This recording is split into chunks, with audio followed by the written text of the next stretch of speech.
You are listening to the Pillars of Man podcast, and my deep dive tonight is for the 2025 movie Hamnet, starring the male and female lead. We got Paul Mescal, the homeboy from Gladiator, the Gladiator sequel, and then we got the lovely Jessie Buckle.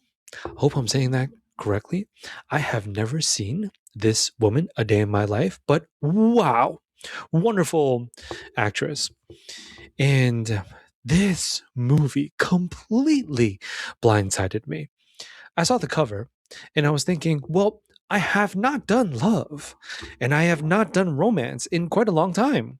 And that's exactly what this looks like. So let me give this a shot.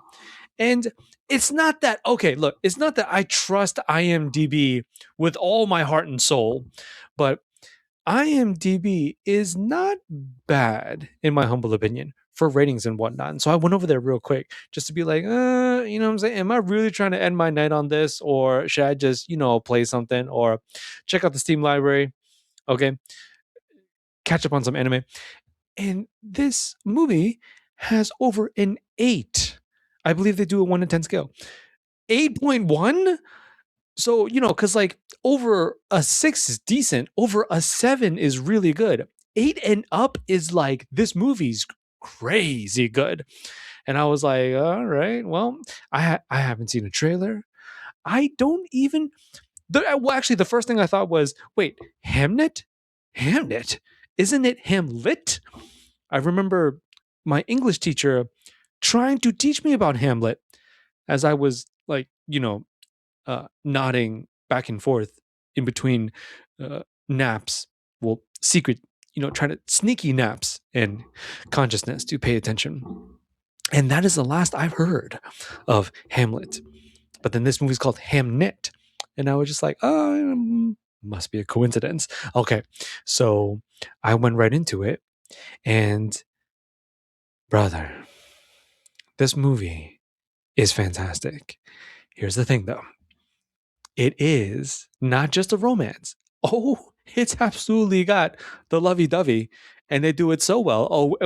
I'm going straight for that first, but it is a epic tragedy. What a powerful magnification on human loss and grief and death and kind of these inevitable forces that attack all human beings for being born human.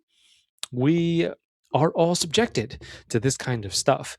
Okay, maybe some of us are luckier than others, but it comes for all of us. These main themes in Hamnet. So, you know, I'm not I'm an emotional dude. I'm not like that emotional. Okay. It's not, you really got to move me. But this one right here, if I had known, I would have prepared myself. I would have brought the proper equipment, which is basically just plenty of Kleenex. It's one of those, bro. You know, I'm not daring you, but I am kind of daring you if you really gonna just watch this whole movie, stone faced. Okay. I don't care how masculine you are. I don't care how stoic you are. Bro, this movie, is really it's just really good stuff. And it actually is a kind of POV from the male lead, arguably the main character, but in my opinion, there are two main characters. It has to do with Will and Agnes. Now that's short for William Shakespeare. Yes, this isn't his play, the legendary play Hamlet, but apparently this is, in terms of historical accuracy, this is how Hamlet was born. That's this story. And oh, well, we go right into it. And before I do, I have to drop my regular disclaimer. I'm about to give you nothing but spoilers. I'm literally doing a deep dive on Hamnet, so I have to talk about everything that happens in the movie. And if you haven't seen it, then this is the only time you'll hear me on the Pillars of Man be like, pause, okay? Or, okay, if you don't got the time like that, it's all good. You can come back, but you really should watch Hamnet 2025, starring an excellent cast, but just being led by Paul Mescal and Jesse Buckley. Whew, all right. And we begin with possibly one of the most wholesome ways in a, yes, cinematic and dramatic fashion that I've seen a man and a woman fall in love in a very long time. It's kind of weird because I get it. This is back in the day. This is like way back in the day. This is like 1600s. This is old English, and I'm a fan. I'm a fan of the sound. I just think it sounds. It's probably because I'm a really dramatic dude. So I think old English like sounds great, and right. This is prime time. This is that era, 1600s, medieval England. I really hope I just didn't botch the setting. Okay, it's right. They're English, right? I hope so. And during that time period in England, you are very obedient. You're going to be doing what your parents tell you to do. You're kind of born into what you have to do for the rest of your life. Not much choice right there. And interestingly enough, Agnes and Will are both living lives in which it's not like that caste system. It's not. It's definitely class locked. You were just right, like kind of like a video game style, kind of like a soft lock in life. Whatever you are, the circumstances and the economic situation and the familial situation, whatever you were being born into, you making it work. That's it. That's what you got. You make the best of it. I mean, if this is peasantry class, best of luck, brother. If you are royal family, that might be a little bit better. But then, what I'm saying, we got the backstabbing, and right, the feast is poison. And didn't they hire actual people? I'm saying, royal families would be like, you come here, eat this first. Eat this in front of me. Okay. This fellow is not dead. We can feast. All right, let's have dinner.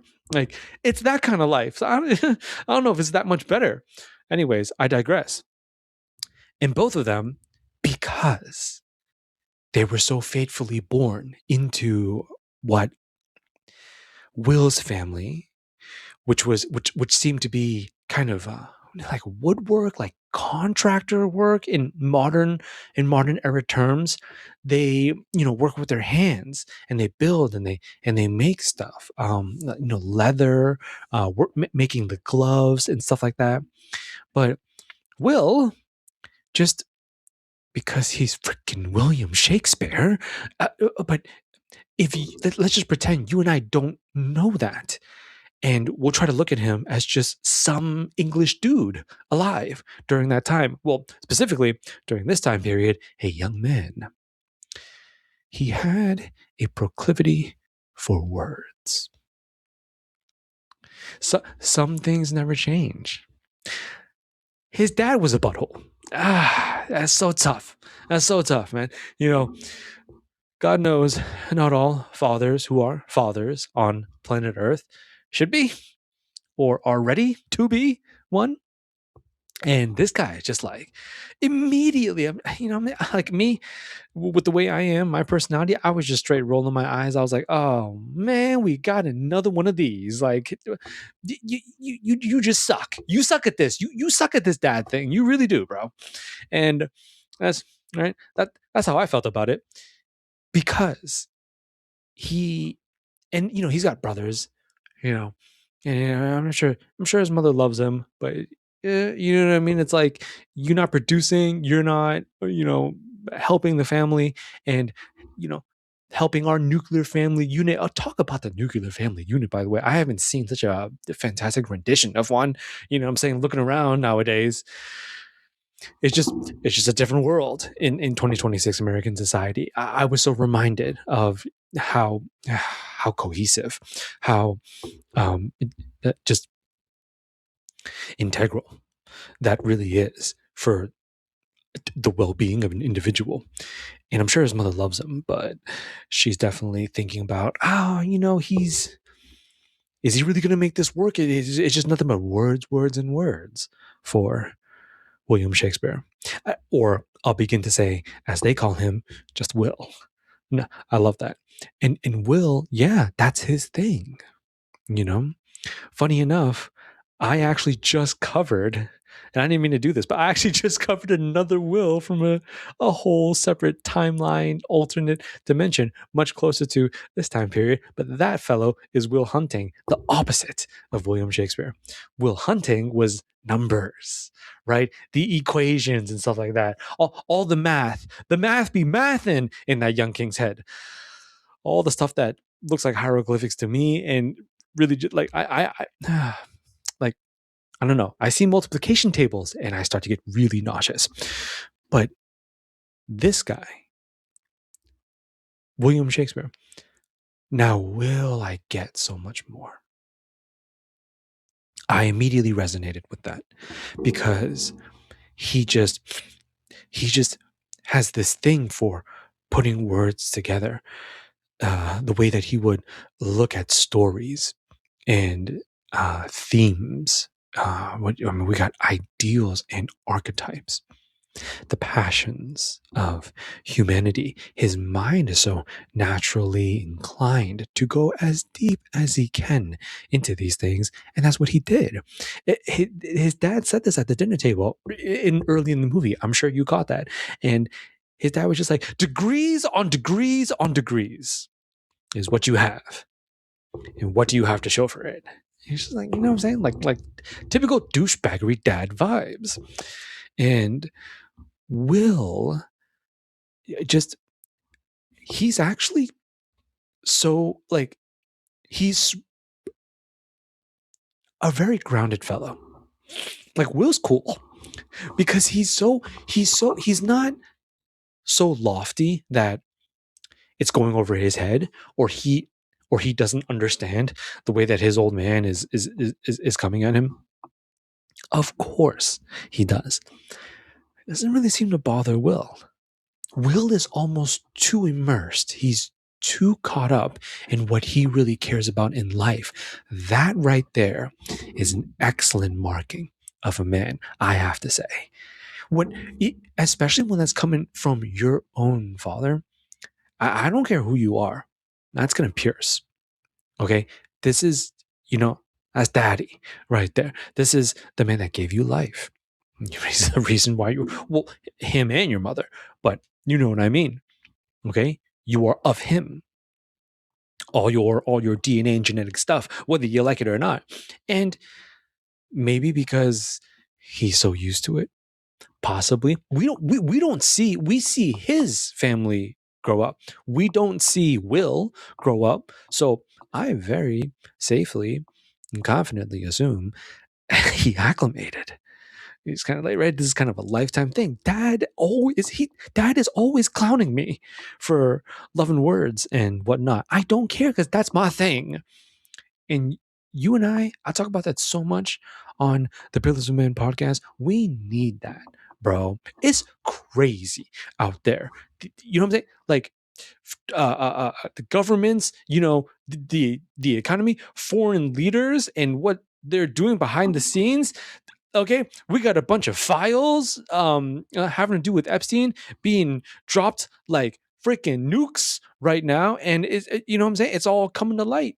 I'm a Christian, so the way I see it, that's kind of inevitable for me. It's just, oh God, quite the debacle. But that's not. No. That's a whole different episode. And women are crazy. Women are so crazy. I literally, I'd be eavesdropping on, virtual communities of Zoomers and alpha men, and they're joking, but at the same time, are they joking? You know, because at a certain level, you kind of got to cope with it. And I just hear these young kings being like, "What are you talking about? What women? Women are not real. Women are a psyop." Just because of how crazy that situation has become nowadays, where a man and a woman are to meet and do what we see Will and Agnes do. And he knows who he is, he knows what he wants to do. And so Will has his purpose. Carry we see him carry forward this purpose throughout the rest of the film, even to, I should say, extremely harrowing depths. You, baby girl, the beautiful, love the red, loving the red. What's up with a lot of red with this chick? But Agnes, I don't even think I'm saying it correctly. I don't know how to say, I don't know how to pronounce it in the other way, but that's not how Will says it, right? Will says it like man, I'm pronouncing it, I think, the modern way. I think if you watch the movie, you might know what I mean. They say it a little bit differently. You're gonna have to forgive me. It's because I just know the spelling. Her name is Agnes. It's fine. Agnes. Our first shot of Agnes is she is in the fetal position, curled up in a forest in front of. I was like, so I immediately got some horror movie vibes. I was like, oh, is this like a medieval romance horror? Thank God it was not. But they really made it look like that when they had this just gigantic. There's got to be symbolism here I'm missing. I mean, you let me know what you think down in the comments below. But just that massive hole in the ground, was that a hole in the tree? No, I don't think so. That was an underground hole. That was an entrance. That was like a cave or something like that. And baby girl is just a vibing in front right there. That's like her usual spot. So I mean, immediately I was just thinking like, oh my god, the emo gothic phenotype has been around for this long? It seems like it. Okay. Agnes is like, she is al natural, right? She knows all about, and I'm so careful with this kind of stuff because, being a Christian, correct me if I'm wrong, but I think a lot of that stuff is actually very blasphemous. A lot of that stuff is like, you shouldn't be doing this. No, like don't make the potions. She was making all these potions, and she was saying all these chants, and it really feels like she was, what I'm saying, had an active connection to, I don't know, we got earthly sprites and like, oh, these like, I don't know, elven spirit druids or something like that. That no, no, no, no. That's all, those are tricks. That's all demonic stuff. I would have been like, I really, really like you. You should come with me to church. Let's just go to church. And I like, what I'm saying? Let me introduce you to the Bible. And then we can really, get to know each other even more. And that is not at all what happened with Will. It's just we see right off the bat, Agnes is she's a very rural countryside woman. And she is most at home and at peace when she's literally, out and about, under the sun, in the rain, deep in the forest. To the point where the big rumor about her shit. Okay, Will ran into her and her reputation. I mean, my man bulldozed into it. I can't blame him. But at the very same time, her and her reputation and Agnes's reputation was, what do they call her? She's some kind of they didn't say which, but I actually, the actual what they called her is lost on me right now. But it was an insulting term that, like a gypsy. Was it gypsy? Maybe not gypsy either, but just, uh, this girl is weird. This girl is always in the forest, like That's not very ladylike. She's not, like a proper woman. What the heck is a proper woman? The 1600s in England. What are you supposed to do? I don't know. But I really don't know. I wish I had a punchline. You know what I'm saying? I usually try. I got no punchline. I just think Agnes is dope. It's like, okay, you're very down to earth. Yeah, you see what I did there. Chick, that's great. And when Will first lays his eyes on her, it's kind of stalkery. It's from a window, and I get it. I get it. I've been there. I've been there too many times. He sees her and he's immediately captivated. Okay. I mean, now again, correct me if I'm wrong, but I've heard in terms of actual social science, is that a real science? When a man and a woman, when they see each other for the first time, how long does it actually take for either to do that very quick visual deduction and for that analysis to form a thought in the mind? I like the way you look. How long does that actually take? I think it happens in seconds. I think that's how fast it actually is. You don't need that long at all. I mean for the analysis to further develop into, because that's a knee-jerk reaction that I'm talking about. For it to go past that and for it to develop into something a little bit more than I like your face, then yeah, minutes, hours, maybe a conversation. Okay. In 2026, that's a tough one. But for these two, yeah.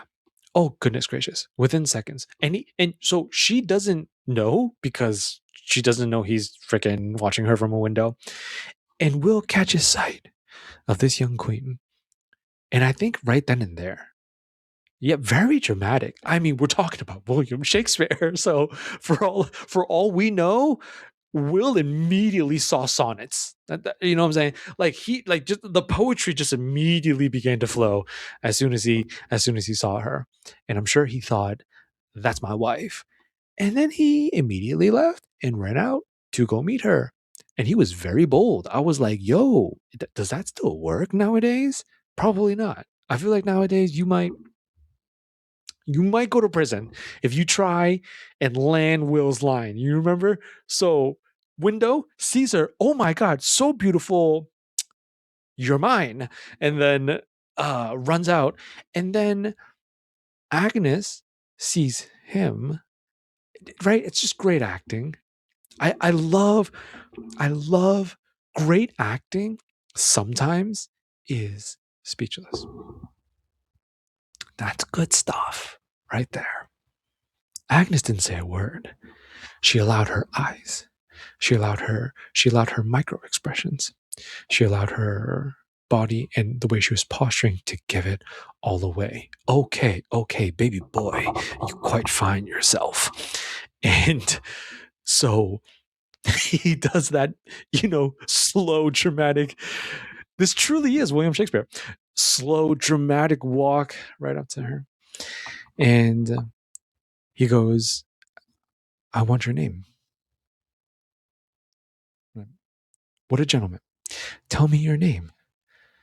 I want to hear your name. And you know how girls are.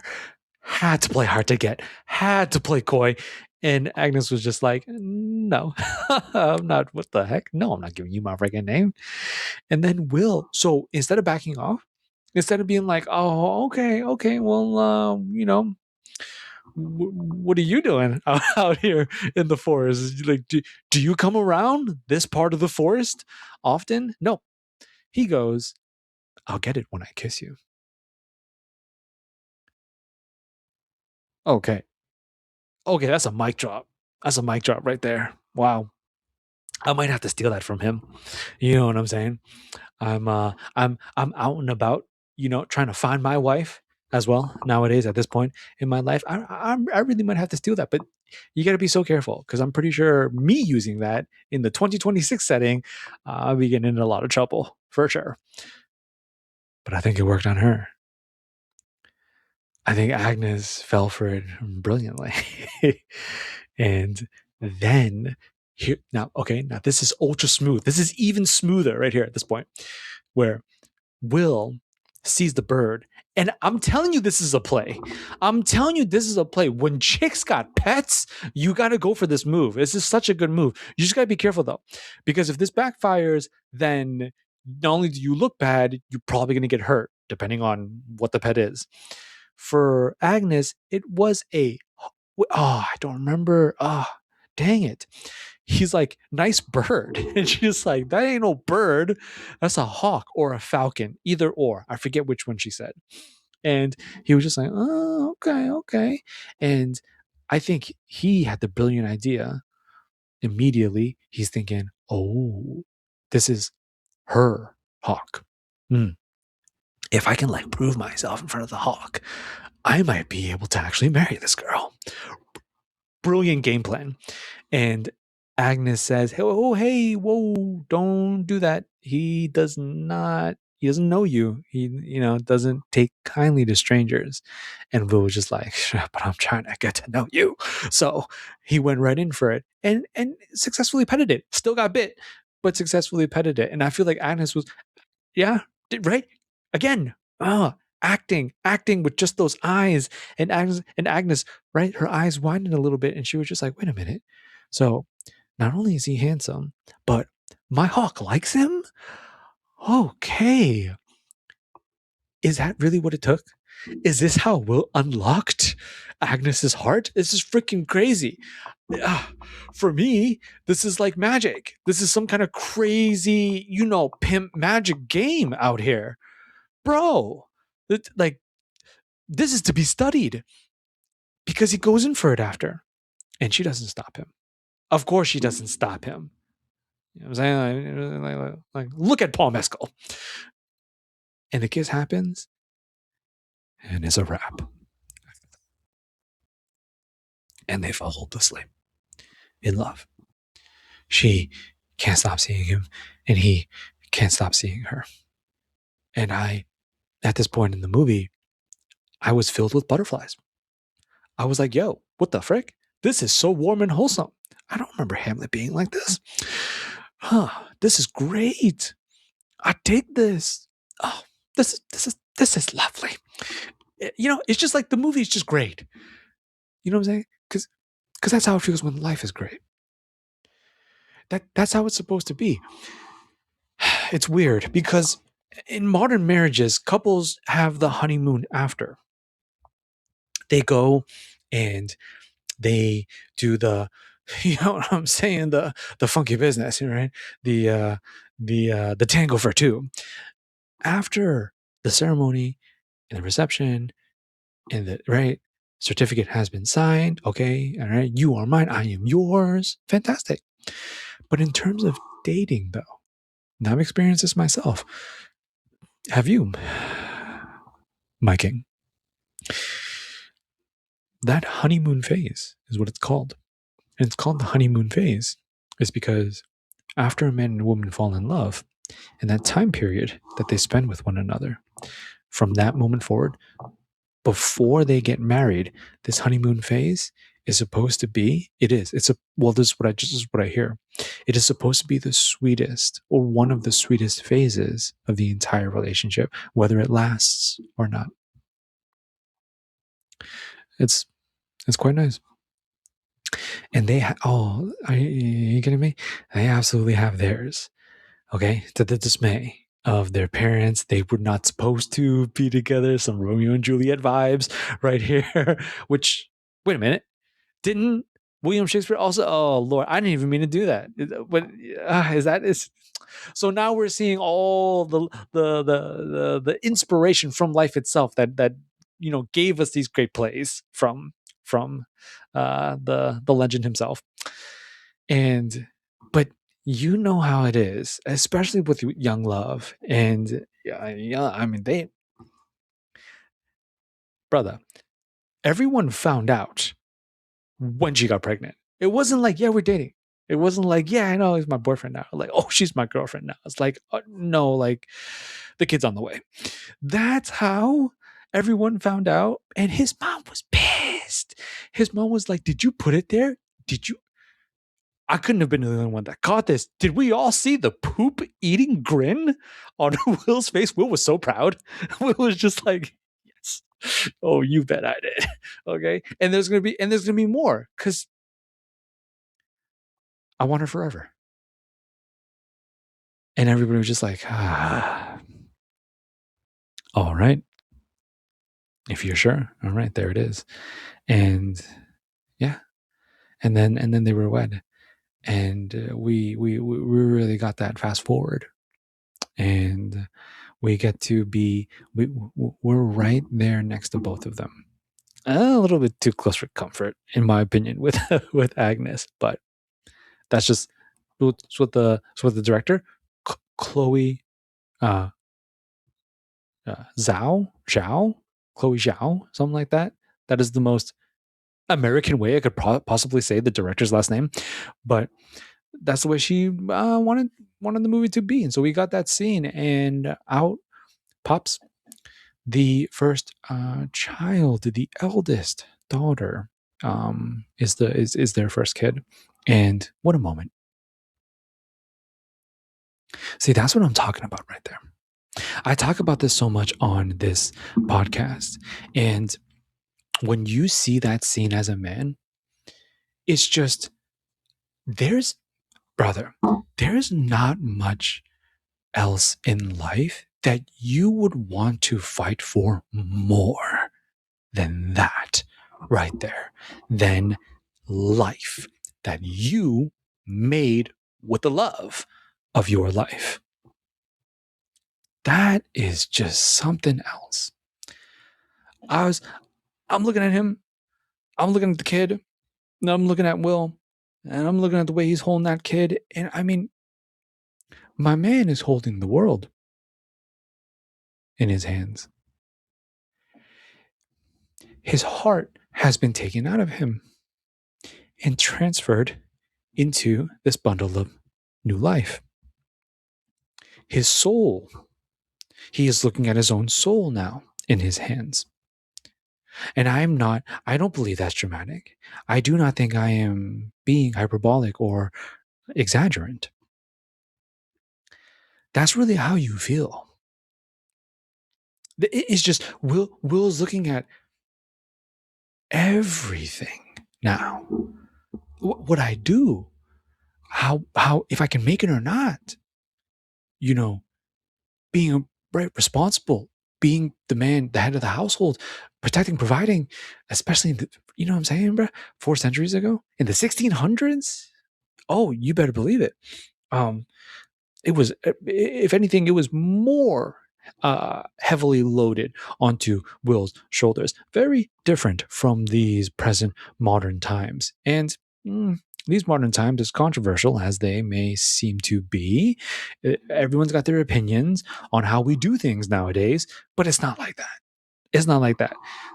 Head of the household, protector, provider, I don't think that will ever change, but the contribution a woman is able to make is completely different in some households. And hey, if it works, it works. Because I actually have no idea if this works or not, but in some modern households, it's completely flipped. You know, that's just how it happened for whatever reason.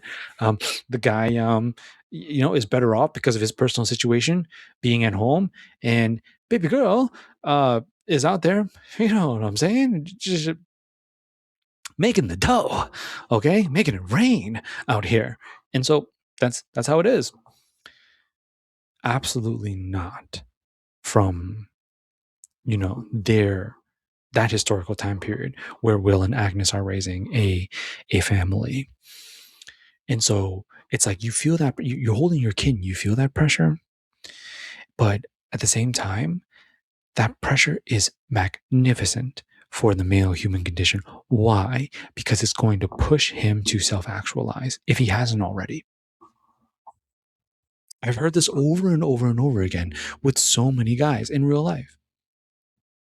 You get this existential, emotional, just familial.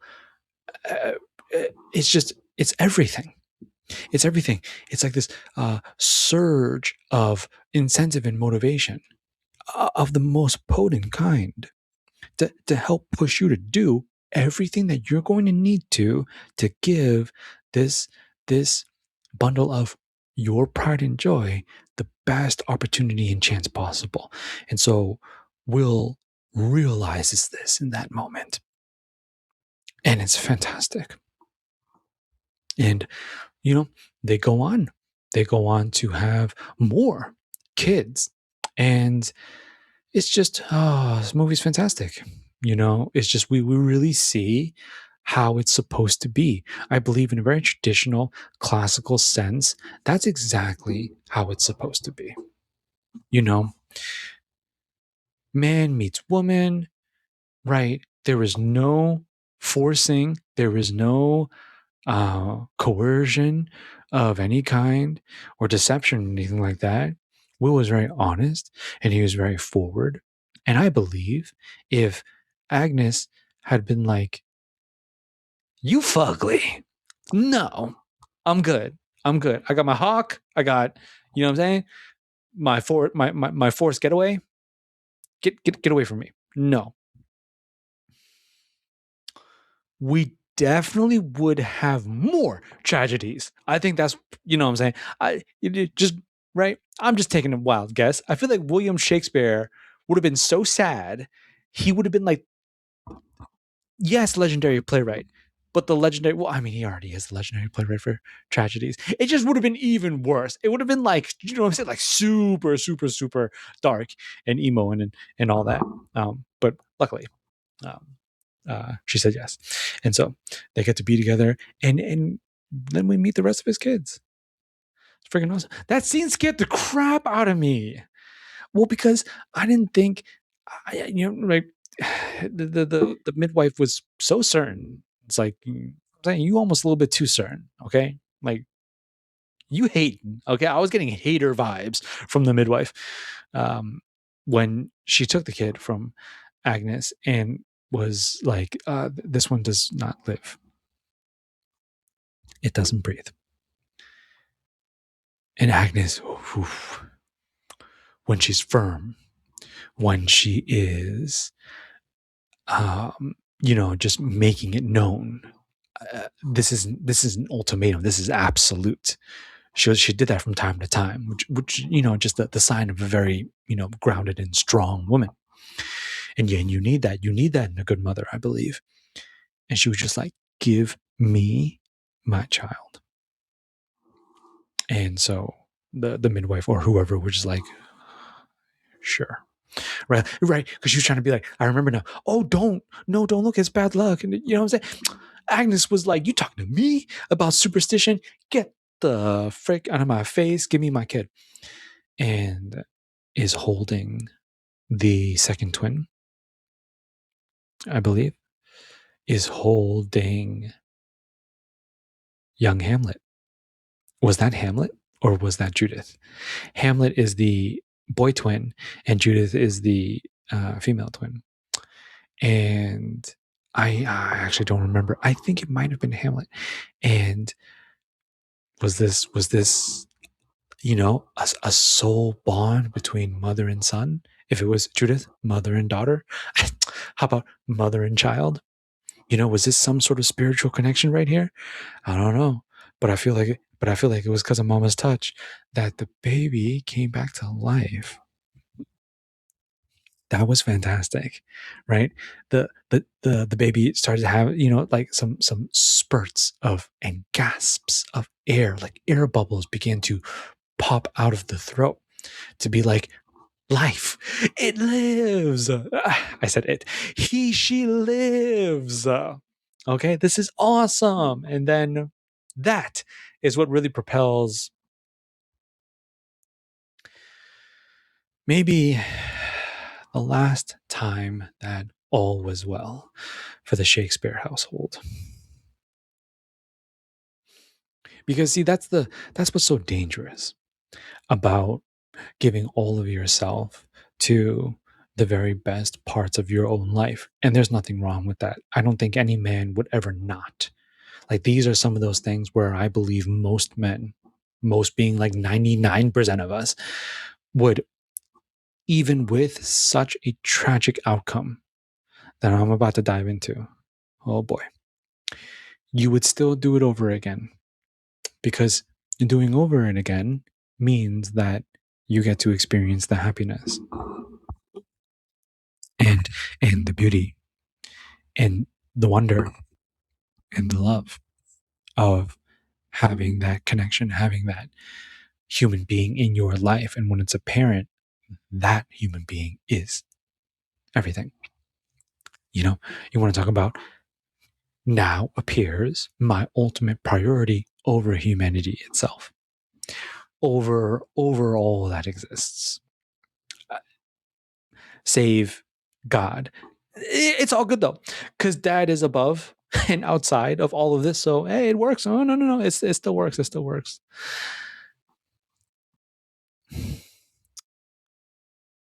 The Black Plague. As soon as I saw the masks, I was like, no, no. I started to get that knot, the knot in my stomach really began to tie for me, because I'm, you know what I'm saying? I remember history, and it's like, that was not a good time. Okay. Back in the day, 1600s, during that time period, they just dealing with something that uh, humankind had not progressed far enough yet, medically speaking, to be able to deal with. Okay. And it's like, everyone has their opinions about the tragedy, well, our biggest one, which was the COVID pandemic. But I mean, then you look at the way it happened for them, and it's like, okay, it could have been a lot worse. At least we had modernity shielding us. Them,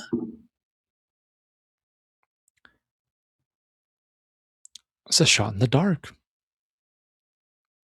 It's just like, I really hope the person I love infected by the bubonic plague lives. Really, not much you can do.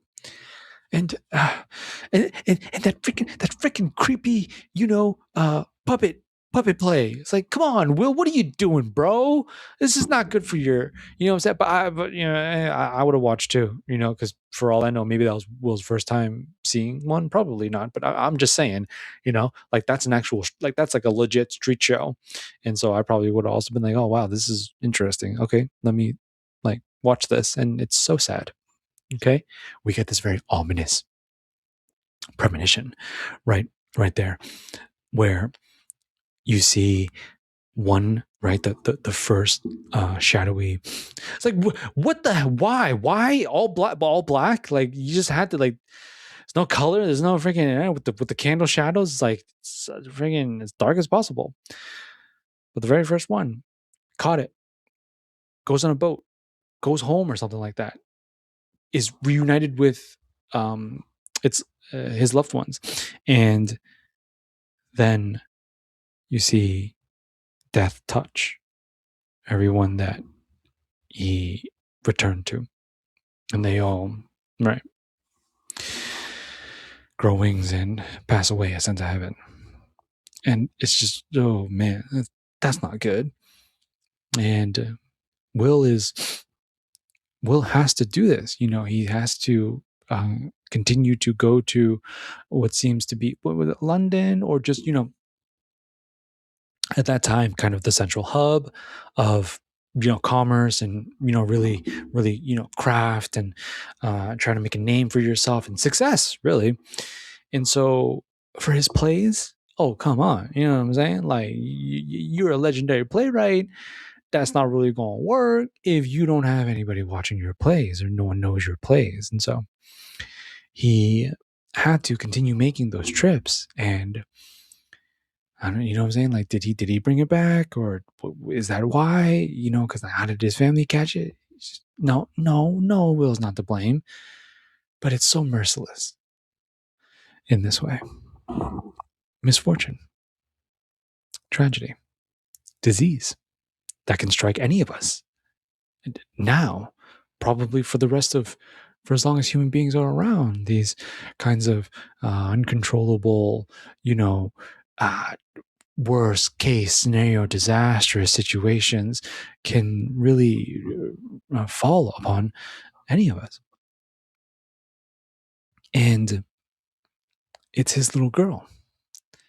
The swelling. I was like, oh my God, they're massive, you know? And Agnes is just right.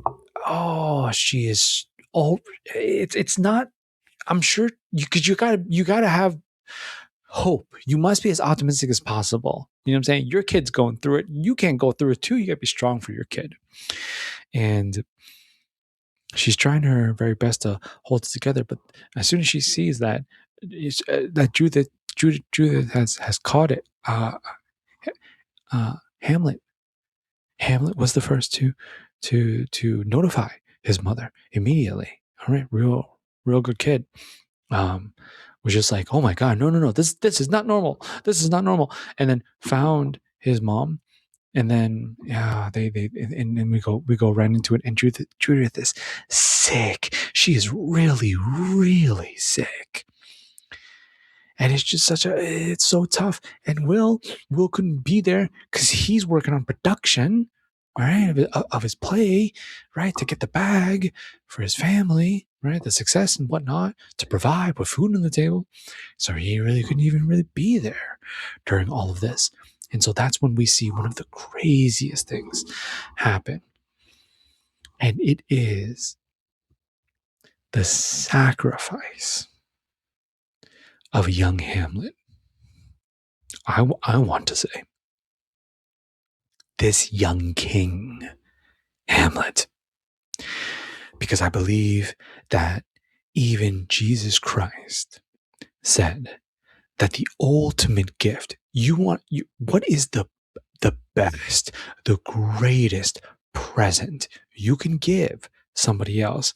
I believe, according to the Bible, that is your own life.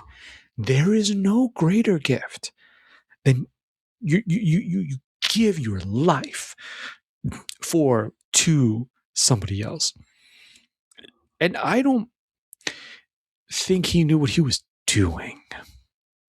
I believe Hamlet was too young to understand the gravity of that situation, the depths of the choice that he made for the love of his sister. Here's the thing. This is what really broke me. It was not just for the love of Judith. It was to honor his dad.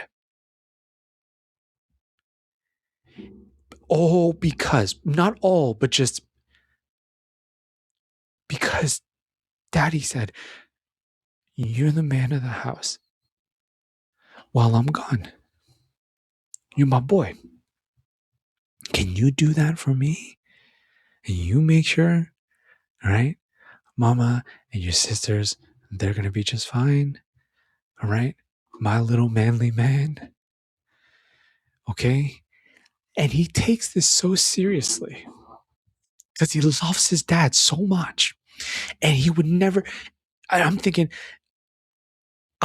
when he's lying right there and he's about to make that sacrifice, he had to have thought, is this what Dad wants me to do? Yeah. No hesitation. He doesn't really even think anything of it. But this is what Dad told me to do. And I'm his son. And that's my sister. And so he lies down and the boy sees death. It seems. The boy sees the Reaper hover over them. The one who collects souls has arrived in the room. Doesn't shake. He's not afraid. No fear. He even says, go away. He challenges it. And he says, go away. But I think he knew that that's not how it was going to leave. And so he's so specific. I'm just kind of feeling what I felt when I saw this scene right now.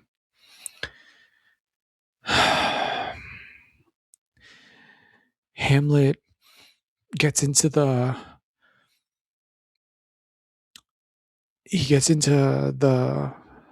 sleep sack. What are those things called? Um, Sleeping bags. Well, I mean, for us, it's called sleeping bag, but that's what they made for her to quarantine her. And he hops in there, and he's like, Judith, I need you to breathe how I'm breathing. I need you to. I know, you're sick and you're in pain right now, and it really hurts. But if you don't do this, you're going to be in trouble, and I can't let that happen to you.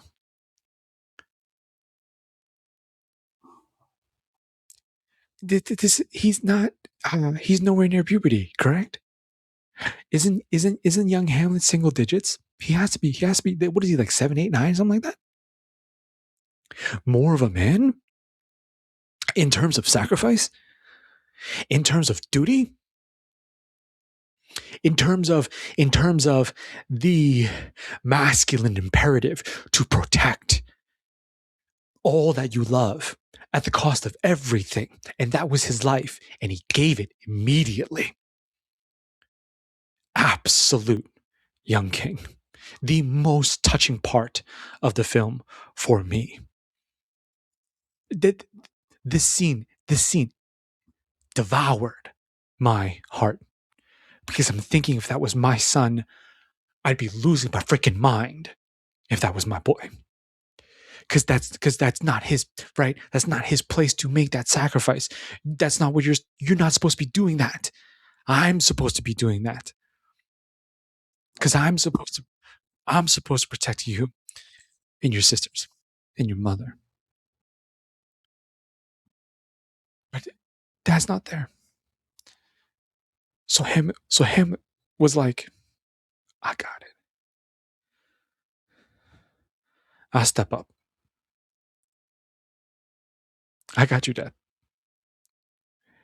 Because I'm a little man of my word. I told you I would. And the last thing he says is, I needed to take me. It's going to take me, okay? So you can stay.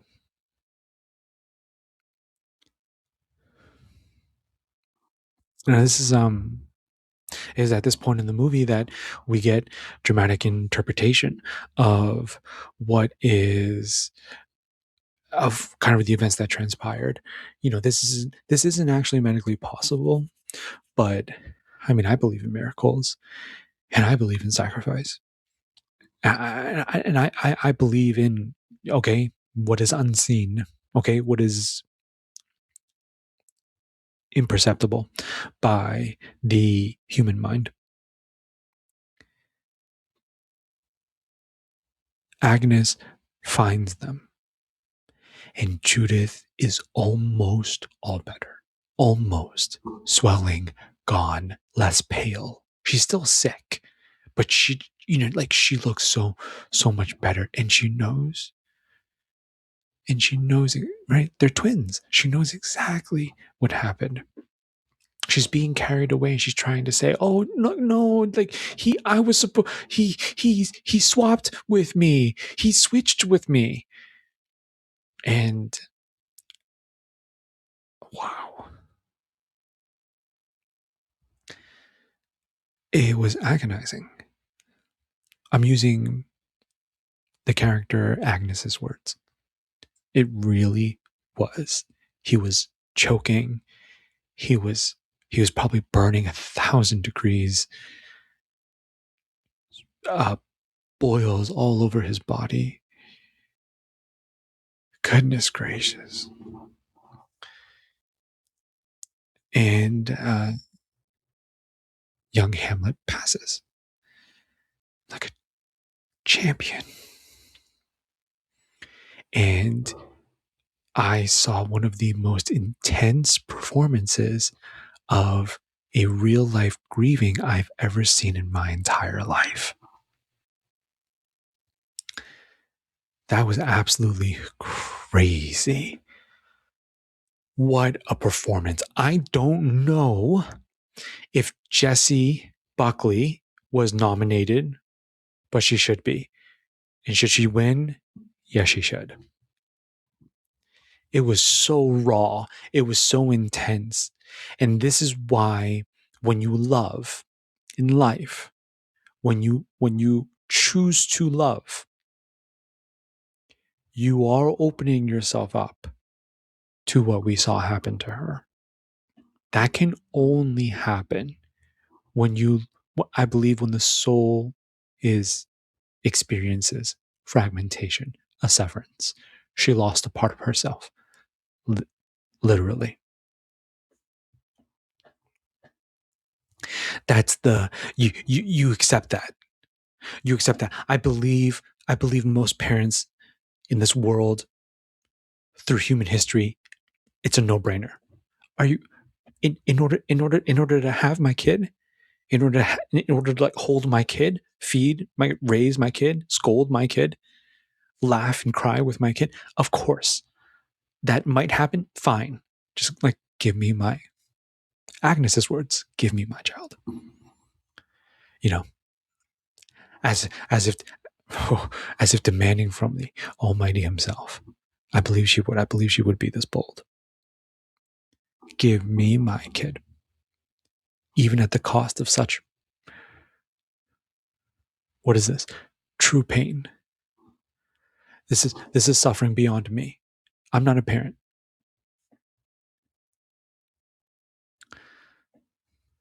I don't know what it is like to lose my own flesh and blood. And throughout the rest of the film, we just see both of them, they just grieve differently. And we see that Will honors his son in the play. That's the play Hamlet. And we fast forward and we see that kind of emotion is timeless. What I love this ending. So it touched me so much because what I saw was that the audience was teleported to the Shakespeare living room when Hamlet had to go. And you can see the humanity pouring out of them. They can all feel it because we're all human beings. I believe this is why everyone's outstretched their hand to the character Hamlet, who looked a lot like a grown up, young man Hamlet. Agnes's eyes. Agnes was astonished. Agnes was like, "My goodness, is that what my boy would have looked like if I could have watched him grow up?" And they're all extending their hands, and it's a fantastic ending as we see grief, as we see what it means to love, what it means to lose in life. That is a experience all human beings can relate to.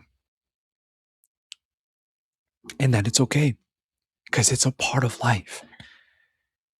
It's not okay that it happens, but it is okay to accept both life and death, love and hate, the light and the dark, the duality that you must accept because you cannot have one without the other. What a freaking movie, man. What a freaking movie. Has my vote. Top romance tragedy of 2025 has my vote. Kudos. Hats off to Paul Mescal and Jessie Buckley and the rest of the cast. Wow. Well done to this young queen. I don't know who she is, but this director, Chloe Zhao. Awesome movie. And that is my deep dive for Hamnet 2025. And if you just listened to all of that and you haven't seen it yet, what the heck? Why would you be here? But watch it. You gotta watch it. And if you like content like this, then you hit that subscribe button for me. You're listening on Spotify. Give me a follow wherever you find this. Follow me. And I hope to see you for the next one because that's what I do. I talk a little bit about everything and anything that goes into God, movies, anime, love, and bodybuilding, all aimed at helping any man reach the very best version of himself. Thank you so much for being here, listening to my deep dive into Hamnet 2025 tonight, and take it easy. Take good care of yourself, and I love you so much.